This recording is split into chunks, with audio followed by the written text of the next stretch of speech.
మన చిన్నప్పుడు ఇవన్నీ ఉండేటివా? లేదు అసలు. ఇప్పుడు ఫోన్స్ వచ్చినాక ఈ యాప్స్ వచ్చినాక ఒక లింక్ కొడితే బ్యాంక్ అకౌంట్ తో మర్జ్ అయిపోయి బ్యాంక్ అకౌంట్ ఎగిరిపోయే టైం ఇది. కాబట్టి ఎంత కాన్ఫిడెంట్ గా ఎంత మనం ఎలా ఉండాలంటే ఇంకా అసలు ప్రతిరోజు అలర్ట్ లేకపోతే ఈ కాలం బ్రతకలేం మనం.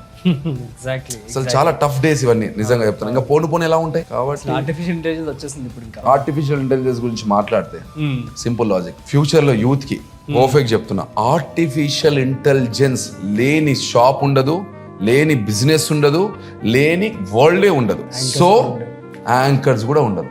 కాబట్టి కాన్సన్ట్రేట్ ఆర్టిఫిషియల్ ఇంటెలిజెన్స్ కి మనం ఎలా అవసరం అవుతామో అది నేర్చుకుందాం. అంటే దానికి మనం అవసరం పడాలి, అప్పుడే మనల్ని తీసుకుంటారు. మనము దాని అవసరానికి పడలేదు కదా ఏం చేస్తుందిలే అని అంటే మాత్రంగా ఆర్టిఫిషియల్ ఇంటెలిజెన్స్ మీకు కొట్టుకోబోతుంది లైఫ్ లో. చాలా జాగ్రత్తగా ఉండాలి.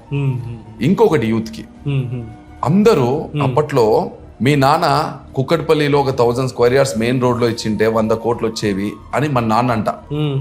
రేపు పొద్దున మన పిల్లలు ఏమంటారు తెలుసా, నాన్న నువ్వు యూట్యూబ్ ఛానల్ ఎందుకు పెట్టలేదు, నువ్వు మిలియన్స్ ఫాలోవర్స్ ఎందుకు తెచ్చుకోలేదు, నువ్వు ఇన్స్టాగ్రామ్ ఛానల్ ఎందుకు పెట్టలేదు, ఎందుకు ఒకటే ఛానల్ పెట్టావు, 10 ఛానల్స్ పెట్టిండొచ్చు కదా అని రేపు పొద్దున మన పిల్లలు అడుగుతారు.